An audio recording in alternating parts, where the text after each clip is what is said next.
Ethan sat at his desk with his palms pressed flat against the worn wood surface. He could feel the rough grain beneath his fingers, but his mind was elsewhere. A question from Mrs. Alvarez, their social studies teacher, still echoed in his ears. "Can anyone tell us about a job that serves the country?" Ethan's heart beat faster as he weighed his options. Most of his classmates would say firefighter, police officer, or teacher. But Ethan wanted something different, something that sounded big and important. He glanced at the clock. The second hand ticked forward. His breath caught in his throat. With a sudden surge of courage, he raised his hand. A hush fell over the room. His classmates turned in their seats, eyebrows arched. Even Mrs. Alvarez paused, her pen hovering over her lesson plan. Ethan's voice wavered as he spoke, but he forced himself to continue. "My dad works at the Pentagon," he said, his words tumbling out faster than he had planned. The moment the sentence left his lips, the classroom erupted in laughter. Laughter rang in Ethan's ears, and he clamped his mouth shut. A few of his friends glanced at him with uneasy smiles, unsure whether to join in or stay silent. A boy 3 rows back snickered loudly enough for everyone to hear. "Yeah, sure, Ethan, that place is huge. Bet he lives there." The joke landed like a cold splash of water, and Ethan's face burned with embarrassment. Mrs. Alvarez cleared her throat. "Thank you, Ethan," she said softly, though her eyes betrayed a hint of uncertainty. She turned back to the whiteboard and wrote the next question, but no one spoke. The laughter died down, but whispers and snickers continued to ripple through the desks. Ethan stared at the desk before him, willing it to swallow him up. When the teacher finally called on another student, his voice sounded distant, like it belonged to someone else. During the break, Ethan sat on the edge of a bench in the schoolyard staring at the grass. The green blades blurred together as tears welled in his eyes. He felt the sting of betrayal from his classmates, people he had counted as friends. He could almost hear the mocking voices again, rolling his father's hard-earned truth around, like a joke.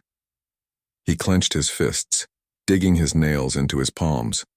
He wanted to stand up and defend himself, but the words stuck in his throat. Across the yard, a group of boys jostled each other, pretending to mimic reporters with invisible microphones. "Tell us, Mr. Pentagon Kid, what time do you clock in?" one of them called, waving an imaginary camera. The rest laughed. Ethan stood, his legs shaking, and walked toward the portable water fountain. He lowered his head and pressed his lips to the spout, letting the cool water run over his fingers instead of touching his burning cheeks. A chill ran through him as the water dripped onto his shoes. Back in class, the teasing continued for days. Each morning, Ethan's stomach turned as he approached the door. Sometimes he arrived early and sat alone, scribbling math problems in his notebook, hoping to disappear into the numbers. Other times, he lingered in the hallway, listening as other students passed by. One whispered, "Pentagon boy," as she hurried past. Another added, "Want to bet he delivers coffee there?" The words were meant to humiliate, but they hurt more because they were half true. Ethan's father did work at the Pentagon, but in a serious job, not a joke. The teasing wasn't just silly, it felt like a betrayal of his father's service. At home that night, Ethan pushed his dinner around his plate. His mother, gentle and patient, watched him. "Rough day?" she asked, her voice soft as the lamplight in their cozy kitchen. Ethan shrugged and avoided her eyes. She reached across the table and placed a hand on his shoulder. "Your dad does important work," she reminded him. "He helps keep our country safe." Ethan glanced at her, searching for reassurance. She smiled and squeezed his shoulder. "Hold on to that truth, Ethan. People will doubt you. But if your father is proud, you can be proud too." He nodded, but pride felt like a heavy weight in his chest. Later that night, he lay in bed staring at the ceiling. The glow-in-the-dark stars his parents had stuck there as a baby looked back at him.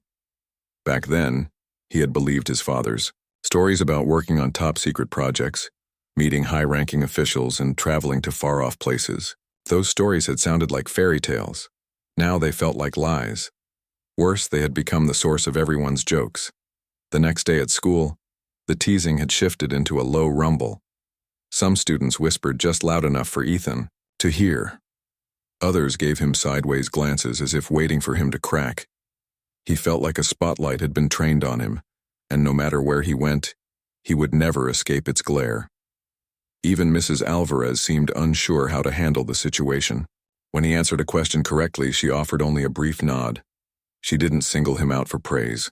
She didn't make him feel safe. During group activities, Ethan's classmates hesitated to pick him. He watched teams form quickly around more popular kids.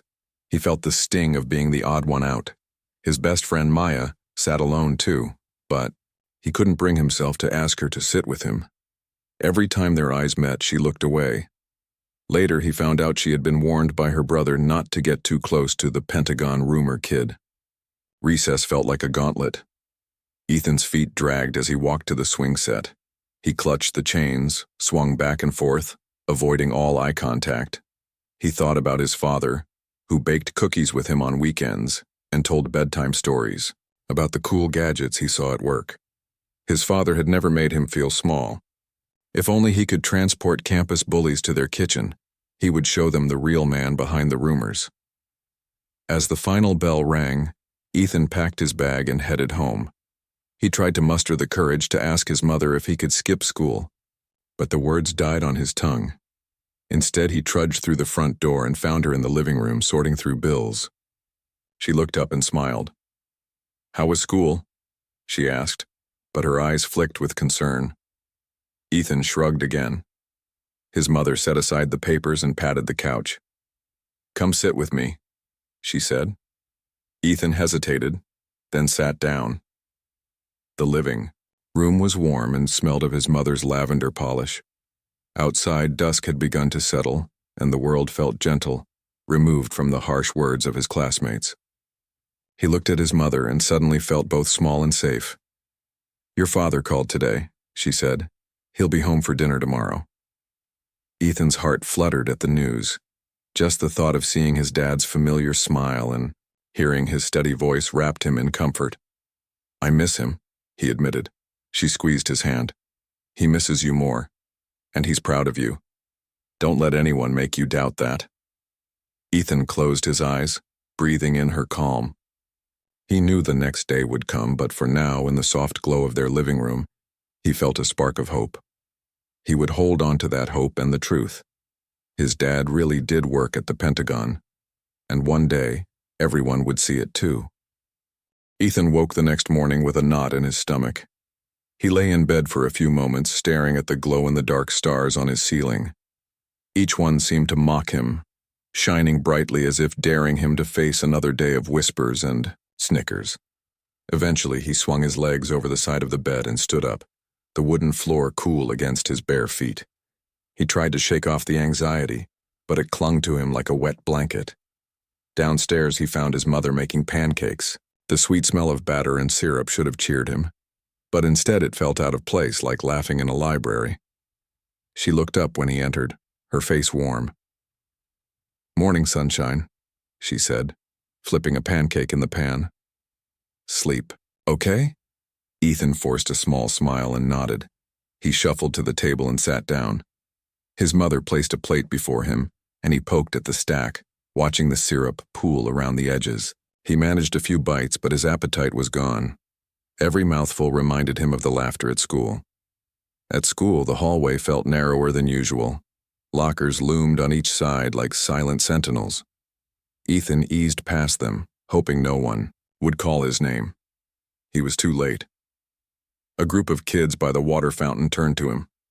One girl, her hair tied in a neat ponytail, whispered loudly, "There he is, Pentagon boy."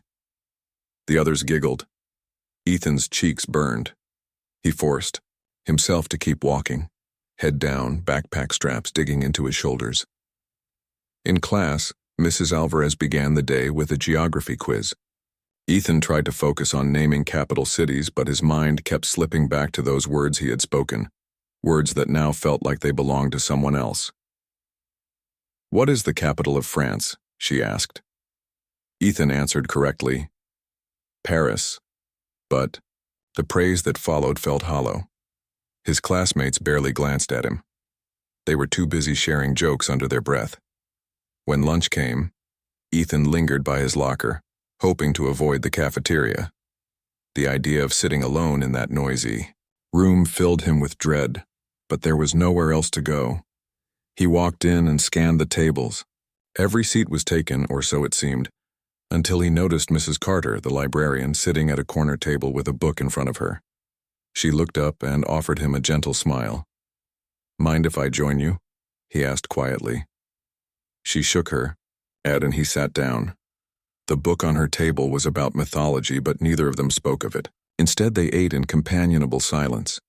Across the room, clusters of classmates laughed and pointed. Ethan could feel their eyes on him, marking him as different. He watched as a boy at the next table mimed putting on a headset and barking orders, then high-fived his friend. Ethan closed his eyes for a moment, imagining the real Pentagon, his father's office with rows of desks, buzzing phones, and his dad greeting dignitaries. He clung to that image as if it were a life raft. After lunch, Ethan returned to his locker. A folded piece of paper was taped to the door. With trembling fingers, he peeled it off. In shaky handwriting it read, "Prove it or shut up." He stuffed the note into his pocket, feeling a mix of anger and shame. Why did he have to prove it? Why should he have to justify his family to bullies? That afternoon, during art class, he sat at a table with his classmates to sketch landscapes. His pencil hovered over the paper, but his usual enthusiasm was gone. Instead of drawing rolling hills or a winding river, he doodled tiny airplanes and skyscrapers, images of Washington, D.C. he had only seen on his dad's trips. When Mrs. Kim walked by, she paused. "Nice work," she said. But Ethan barely heard her. The teasing had stolen his joy in every subject. When the final bell rang, Ethan felt relief wash over him. The school day was over, but he knew the waiting would continue until tomorrow. He packed his bag slowly, reluctant to leave the relative safety of the art room. On his way out, he saw Maya, his best friend, waiting by her locker. She offered him a small wave. He hesitated, then returned it. She walked over and said softly, "I'm sorry about today." Ethan managed a nod, but didn't say anything more. He was too tired for words. At home that evening, the house felt quiet without his father. His mother was in the kitchen preparing spaghetti. Ethan sank onto a stool at the counter. The rhythmic sound of her stirring sauce echoed in the room. He watched her as if waiting for the right moment to speak. Finally, he took a deep breath. "Do you think I'm lying?" he blurted out. His mother paused, spoon in midair. She turned to him, eyes kind. "No," she said firmly. "I know your dad works at the Pentagon. I married him." Ethan closed his eyes, trying to absorb her words. "But everyone at school thinks I'm making it up," he whispered. "They won't stop." She set down the spoon and wiped her hands. "People tease what they don't understand," she said gently. "They want something to laugh at. But that doesn't make it untrue." After dinner, Ethan retreated to his room. He opened his laptop and started an email to his father. His fingers hovered over the keys. He typed, then deleted. Finally, he wrote, "Dad, do you really work with generals and important people? Because everyone at school thinks I'm lying." He stared at the screen, heart pounding. Then he hit send. Immediately, he felt a bit better. At least he had reached out.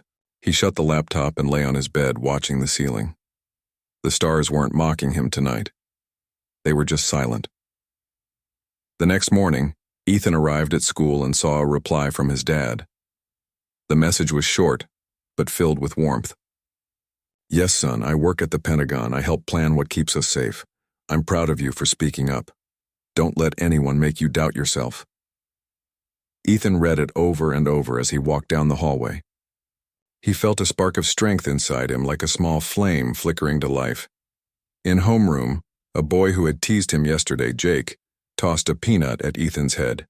The peanut bounced off Ethan's hair and fell to the floor. The class laughed. Normally, Ethan would have ducked or pretended he didn't hear, but today was different. He reached down, picked up the peanut, and placed it in his pocket. When Jake saw him, his smirk faltered. Ethan met his gaze, steady and calm.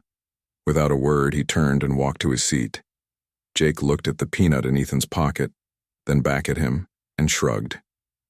During recess, Ethan walked to the basketball court. He dribbled the ball slowly, hearing the echo on the pavement. A group of kids called out to him, "Pentagon boy, guard the court." But he kept playing, focusing on each bounce, each shot. When someone tried to steal the ball, he defended. It then passed to a teammate who slapped his back in thanks. For a moment, the teasing faded into the background. At lunch, Ethan returned to the corner with Mrs. Carter. She greeted him with a smile and a new book, a biography of a famous explorer who had faced doubt and criticism before making great discoveries. "Thought you might like this," she said. Ethan opened the book and found a note tucked inside. "Believe your own story." He looked up at Mrs. Carter, who gave him an encouraging nod. That afternoon, back in Mrs. Alvarez's class, Ethan answered a question about the branches of government. This time when he spoke, his classmates listened. They leaned forward, waiting for him to finish, and when he said the words correctly and confidently, the room stayed quiet. No laughter. Just respect. When the final bell rang, Ethan gathered his things. Maya waited by the door. "Hey," she said softly. "Want to walk home together?" Ethan smiled. "Yeah," he replied. They walked side by side, and Ethan felt lighter than he had in days. The knot in his stomach was still there, but it wasn't as tight. He knew tomorrow might bring more challenges. But now he had proof. His father's words in his inbox, friends who stood by him, and a growing belief in himself. And that was enough to keep him moving forward. Ethan arrived at school the next morning still carrying a quiet excitement alongside his usual nerves. The previous days had brought small victories, a supportive email from his father, a nod of approval from Mrs. Carter, and a few moments of calm on the basketball court. That had soothed his doubts, yet he could not shake the question that hummed beneath his thoughts. Would today bring another test of truth or a chance for vindication? He slid into his seat in Mrs. Alvarez's classroom just as she closed the door behind her. The sunlight streamed through the windows, making dust motes float like tiny lanterns in the air. Ethan noticed an unfamiliar name on the board next to the day's lesson. Guest speaker, Mr. Thompson. His stomach flipped at the sight. A guest speaker meant a break from routine, but he had learned to fear the unexpected. What if they asked him to introduce the speaker and he froze? What if everyone laughed again? Mrs. Alvarez tapped her marker against the whiteboard to get everyone's attention. Her voice sounded like it did before every announcement. Calm yet, carrying a hint of anticipation. "Class, today we have a special visitor who will talk to us about serving our country and the importance of honesty." She paused, scanning their faces. "Please give your full attention and respectful listening." Ethan watched her carefully. Teachers sometimes looked uneasy when they had to manage unruly students. He hoped this talk would be different, that his classmates would finally understand. A low murmur rippled through the desks as Mr. Thompson entered. He wore a tailored navy blue suit that spoke of professionalism without being flashy. On his lapel was a small silver eagle pin that caught the light when he moved. He carried a simple leather briefcase and walked with a steady confidence as if he had delivered speeches in this very room many times before. The class fell silent, their eyes tracking him as he made his way to the front. Mrs. Alvarez introduced him. "This is Mr. Leonard Thompson, who works with my husband on strategic projects for our national defense." The word seemed carefully chosen, offering a link to the Pentagon without naming it directly. Mr. Thompson smiled and nodded, placing his briefcase on the desk. He opened it and took out a small stack of index cards as well as a tablet device. The classroom lights dimmed slightly when he tapped a button on a remote, and a slide appeared on the whiteboard. Integrity and service. Why truth matters. Ethan felt his pulse quicken. He had seen presentations before, boring bullet points, uninspired graphs. But Mr. Thompson's first words dispelled any dread. "Good morning, everyone. I'm here to speak not as a general officer or a visible leader, but as someone who wants you to understand why every role, public or private, matters when you serve your country." His voice was warm and direct. He paused to look around. No, some of you may have heard rumors or jokes about what working at the Pentagon really means. Let's talk about that. A nervous laugh escaped from a boy near the back, but Mr. Thompson did not falter. He gestured to a photo on the first slide, a wide atrium inside the Pentagon building. It showed rows of desks, officials in conversation, maps on the walls. Many believe that working at a place like this means being in the spotlight all the time. But most of us work behind the scenes, analyzing information, coordinating efforts, making sure our country's leaders have the facts they need. Ethan watched his classmates' faces shift from amusement to curiosity as the image sank in. Mr. Thompson set down his tablet and took a step forward. Let me share a story. He spoke as if telling a friend over coffee rather than lecturing, a room full of students. Last year, my team discovered an error in a supply chain report that could have affected safety equipment distribution overseas. It was a small detail, a misplaced decimal, but it mattered. We corrected it quickly, and that decision helped ensure that soldiers had safe gear in time. He glanced at Ethan, whose eyes widened. The story was honest and unembellished, yet it carried weight. It sounded like something a father might share at the dinner table. The room was hushed. Even the usual whisperers sat up straight. Mr. Thompson clicked to the next slide, a quote from a senior official. Truth is the bedrock of trust, and trust is the foundation of service. He let the words hang for a moment before speaking. Again. Whether you're filing a report, designing a bridge, teaching a class, or serving in any capacity, your truthfulness matters. Mistakes happen, but honesty allows us to correct them before they grow into bigger problems. His message was simple, but Ethan felt it resonate deep in his chest.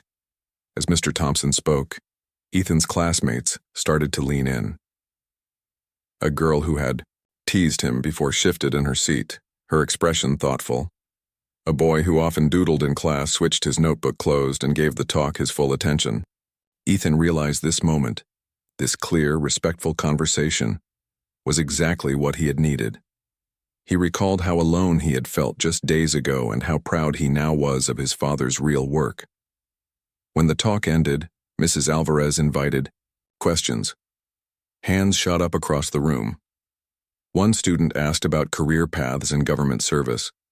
Another wondered how young people could prepare for such roles. Ethan hesitated, then raised his own hand. The class quieted. He stood, his voice steady though his heart raced. Mr. Thompson, my dad really does work at the Pentagon. What advice would you give to kids like me whose families serve, but who face doubts from friends? His question was personal but respectful. Mr. Thompson smiled and leaned on the desk. Ethan, your father's service is a point of pride, not a burden. When others doubt, they often do so out of ignorance. Share what you know. Simple truths about the work and the values it upholds. Over time, honesty earns respect. He looked around the room again. And remember, respect is a two-way street. By treating others with fairness, you show the same integrity you expect. Applause broke out. Not the polite, stifled kind, but genuine and warm. Ethan sat down, his cheeks flushed with relief and pride.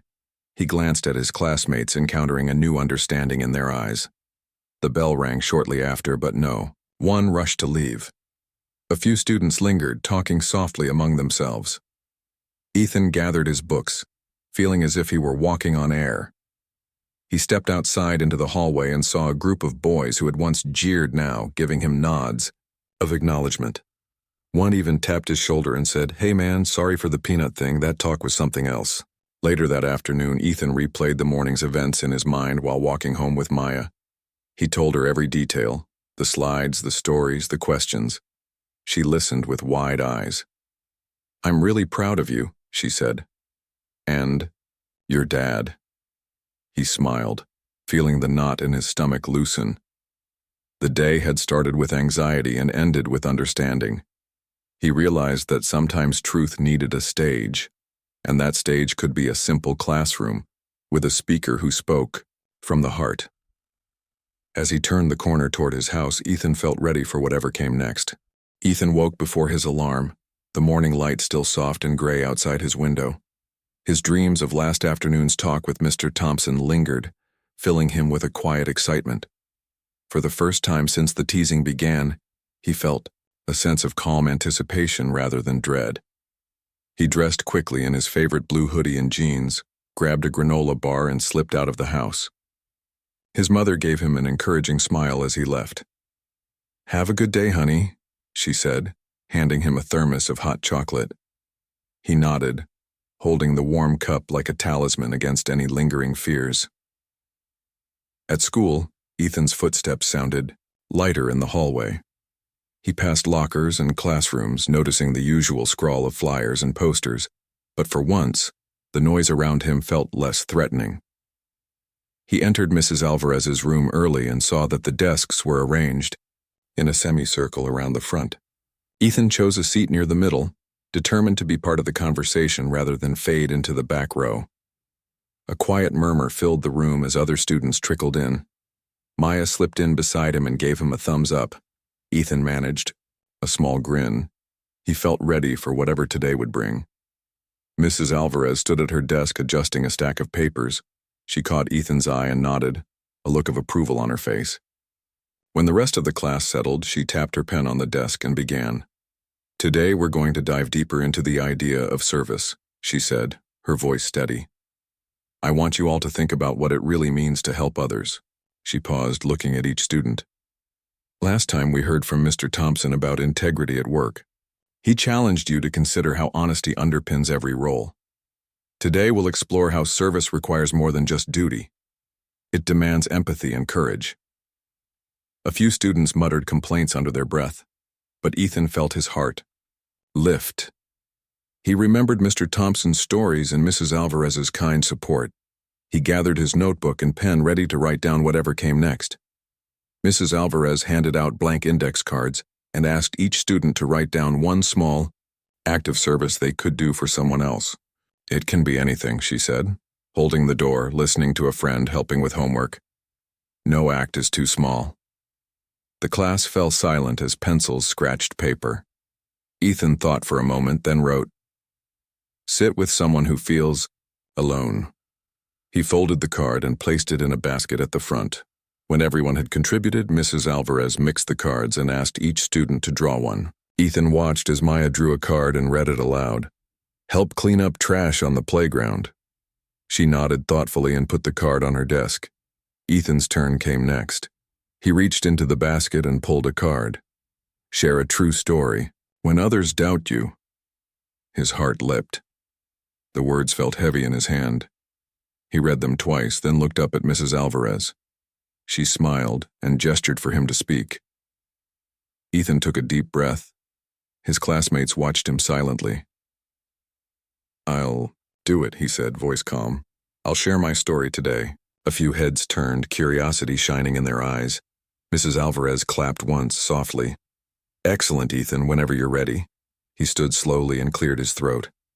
"My dad really does work at the Pentagon," he began.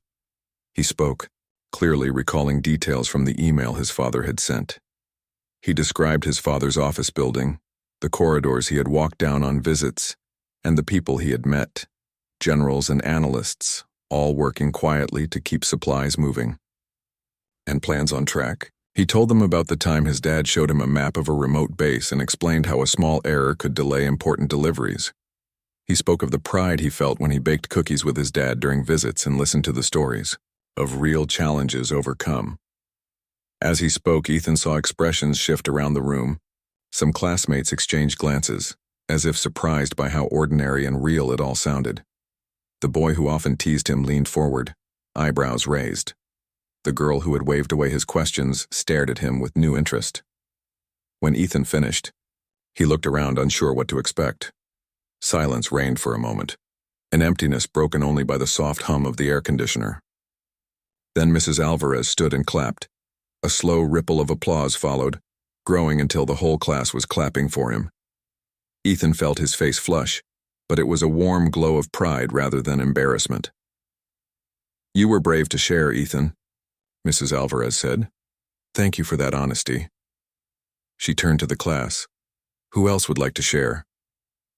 A few hands rose tentatively, and the teacher smiled, giving them each a chance to speak.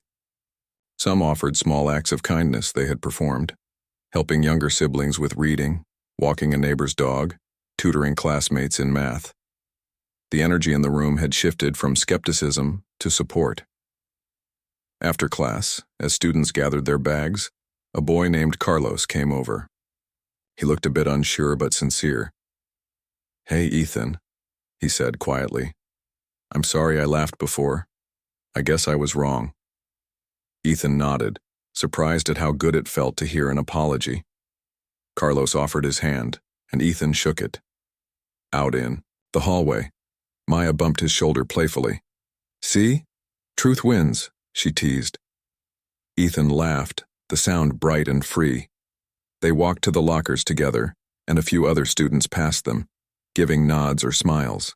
The weight of his earlier worries felt far lighter now. At lunch, Ethan sought out Mrs. Carter in the library. She greeted him with a cheerful wave and offered him a slice of leftover pizza from her lunchbox. He sat at her table and pulled out the card he had drawn earlier. "Share a true story when others doubt you." He showed it to her.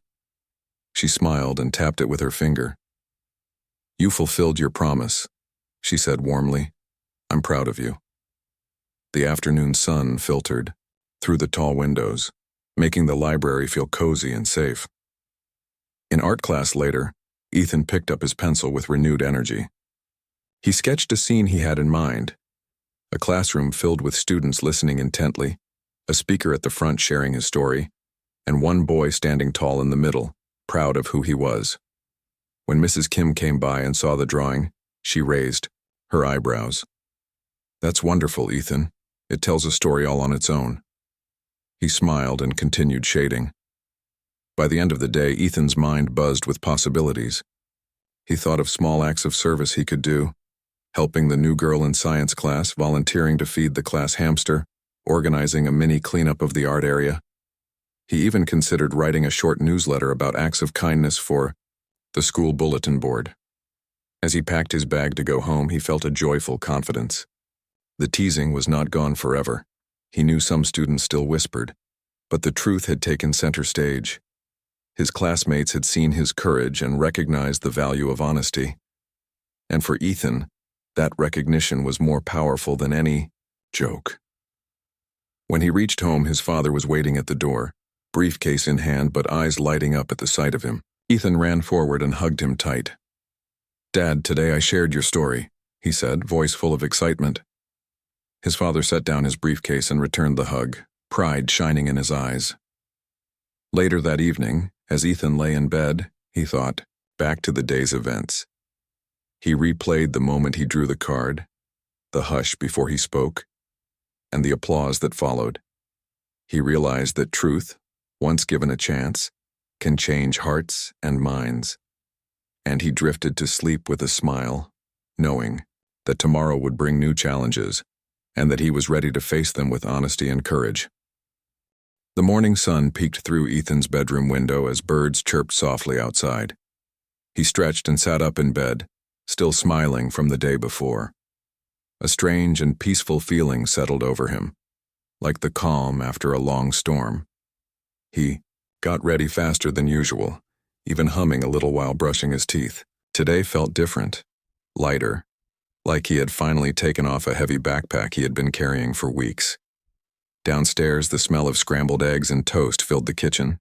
His dad was already dressed for work, sitting at the table with a newspaper in one hand and a coffee mug in the other.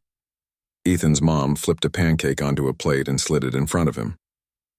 "Well, there's our brave storyteller," his dad said, smiling warmly.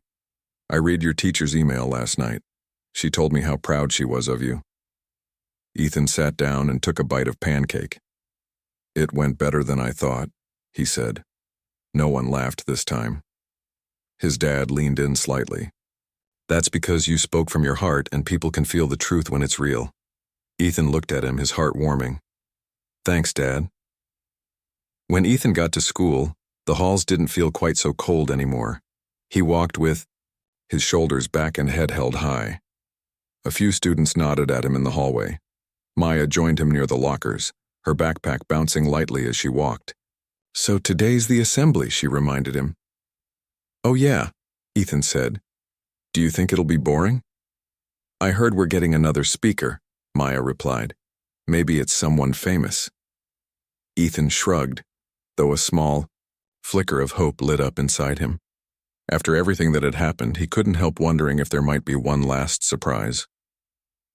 By late morning, the school buzzed with energy as students filed into the auditorium. Rows of folding chairs stretched out before the small stage. Teachers guided each class to their seats. Ethan sat near the front with Maya beside him and Mrs. Alvarez standing nearby. The principal, Mr. Jensen, stepped up to the microphone and tapped it gently. Good morning, students, he began, smiling.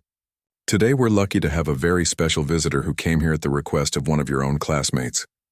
He works in government service and wanted to share a few words about values like responsibility, truth, and respect. Ethan's breath caught in his throat. He leaned forward in his seat as the doors to the side of the stage opened and a tall figure stepped in. His father. Dressed in a crisp gray suit and holding a folder in his hands, Ethan's dad walked calmly to the center of the stage. A quiet murmur spread through the crowd as students recognized him from the day before when Mr. Thompson had mentioned people working behind the scenes. But now, it was Ethan's father standing in front of them. Not a visitor, not a speaker, from another town, but someone they knew through Ethan. Hello, everyone, his father began, his voice clear and kind. I'm Thomas Miller. I'm Ethan's dad, and yes, I do work at the Pentagon. Ethan's heart swelled with pride as a hush fell over the auditorium. The students leaned in, suddenly more interested than ever. I've spent the last 15 years working on projects that help protect our country, his father continued. You won't see my name in the news. I don't wear a uniform. I work in rooms with maps, computers, and people who are trying to solve problems before they even happen.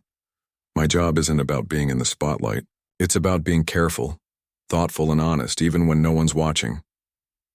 Ethan watched the faces of his classmates. Even the ones who had laughed before were now listening closely, their expressions serious. His dad paused and looked around the room. My son Ethan told the truth when he said I work at the Pentagon. He shared it with pride, and some of you may have thought it was just a joke. But it wasn't, and that moment taught me something very important. It reminded me that courage doesn't just live on battlefields or in big speeches.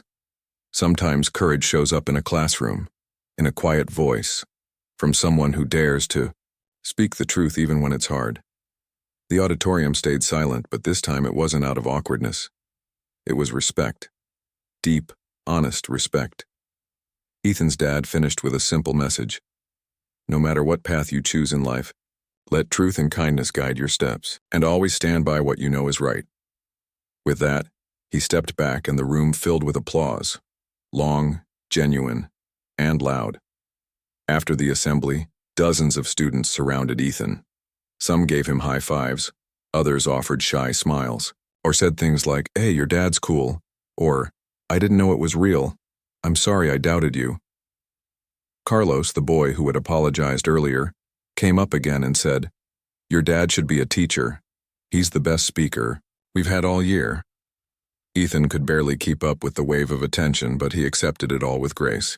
He looked over at Maya, who gave him a proud nod. Later that day, during lunch, Ethan sat outside under the big oak tree by the playground. A gentle breeze rustled the leaves, and sunlight danced through the branches. He opened his notebook and began to write, not for school, but for himself. He wanted to remember everything, every moment, every lesson, every feeling. He wrote about the first time he shared the truth, the teasing that followed, the kindness from his teacher and librarian, the inspiring visit from Mr. Thompson, and finally, his father's powerful words. He wrote about the fear he felt and how little by little that fear gave way to courage. And at the bottom of the page, in neat letters, he wrote, "Sometimes truth is quiet at first, but if you hold on to it, it becomes strong enough to silence any doubt." As the final school bell rang, Ethan packed his things and walked home with Maya. They talked and laughed about little things, the homework they hadn't done, the mystery meat in the cafeteria, and the soccer game coming up next week. When Ethan reached home, his dad was waiting on the porch. They sat on the steps watching the sun sink lower in the sky. You did well, his dad said. Better than I could have imagined. Ethan smiled. I couldn't have done it without you. His dad shook his head. No, son. You stood up for the truth all on your own. That takes something special, and as the sky turned shades of orange and pink, Ethan leaned back and felt something he hadn't in weeks. Peace. He didn't need everyone to understand right away. He didn't need to prove anything anymore. The truth had spoken, and that was enough. From that day forward, whenever someone asked about his dad's job, Ethan would still say it proudly. But now he knew he didn't have to explain it. He had already lived it, and that made all the difference.